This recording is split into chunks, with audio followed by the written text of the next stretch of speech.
कहानी romantic aunty और उनकी खूबसूरत लड़की। मैं दिखने में थोड़ा अच्छा हूँ और अपने शरीर पर हमेशा ध्यान देते रहता हूँ। मेरे घर के पास ही एक परिवार रहता है। उसमें एक महिला और उनकी बेटी ही रहती थी। महिला का बहुत साल पहले ही तलाक हो चुका था। वह महिला देखने में किसी हीरोइन से कम नहीं है। Hot aunty romance love story. हम सभी लड़के उन्हें सेक्सी आंटी के नाम से ही जानते हैं। उनका ड्रेसिंग सेंस बहुत ही अच्छा है। हर तरह के कपड़े पहनती है, लेकिन जब भी साड़ी पहनती है किसी भी परी से कम नहीं लगती थी। अब मेरे साथ क्या हुआ वह सुनिए। मैंने अपने आगे के शिक्षण के दिल्ली के कॉलेज में एडमिशन लिया था, तो मैं दिल्ली चला गया था। वहाँ लगभग 6 महीने हो गए थे। तभी मुझे पता चला कि उन आंटी की बेटी भी दिल्ली में ही पढ़ रही है। पहचान के होने के कारण हम बहुत बार मिल लेते थे। वह दिल्ली में अकेली ही रहती थी।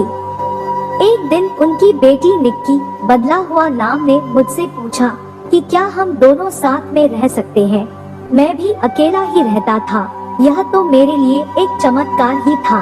हमारे एरिया की सबसे सुंदर और रोमांटिक लड़की के साथ रहने का मौका मुझे मिल रहा था। मैंने भी हाँ बोल दिया। निक्की ने आंटी को बता दिया था कि हम दोनों साथ में ही रह रहे हैं। आंटी भी खुले विचारों की थी, तो उन्हें भी कोई प्रॉब्लम नहीं थी।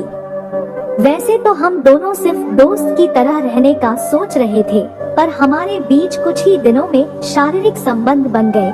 मैं सोच रहा ही था कि आगे क्या करेंगे, तो निक्की ने पहले ही बता दिया कि वह मुझसे शादी नहीं कर पाएंगी, क्योंकि हम अलग अलग जात के थे। मैं भी समझ गया था और हम आगे सिर्फ दोस्त बन के ही रहे।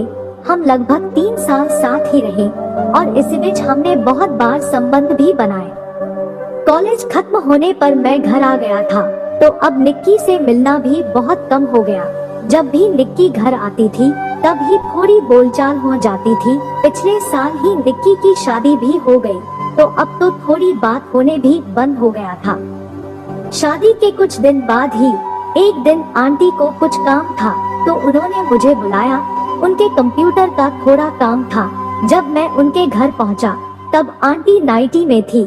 मैंने उनका कंप्यूटर देखा और ज्यादा कुछ प्रॉब्लम नहीं थी। 2 मिनट में ही ठीक हो गई। Romantic aunty. मैं वापस जाने लगा तो आंटी ने बोला, थोड़ा रुको, चाय पीकर जाओ। मैं रुक गया और चाय पीने लगा। आंटी मेरे बाजू में आकर बैठ गई और बातें करने लगी। पूछ रही थी कि दिल्ली में जब मैं उनकी बेटी के साथ रहता था तो कोई प्रॉब्लम तो नहीं हुई। मैंने भी कहा कि नहीं, कोई प्रॉब्लम नहीं हुई।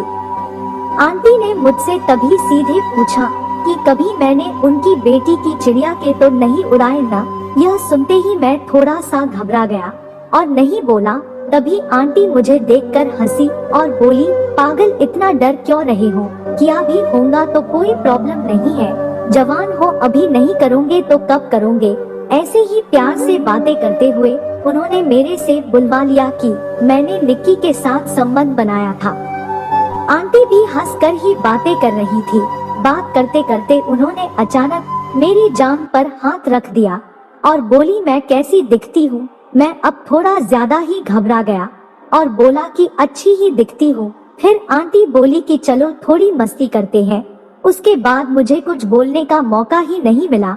आंटी का मुझ पर पूरा कंट्रोल था। उस दिन हमने लगभग 1 घंटे तक आंटी को चिड़िया मनाया और फिर मैं अपने घर आ गया।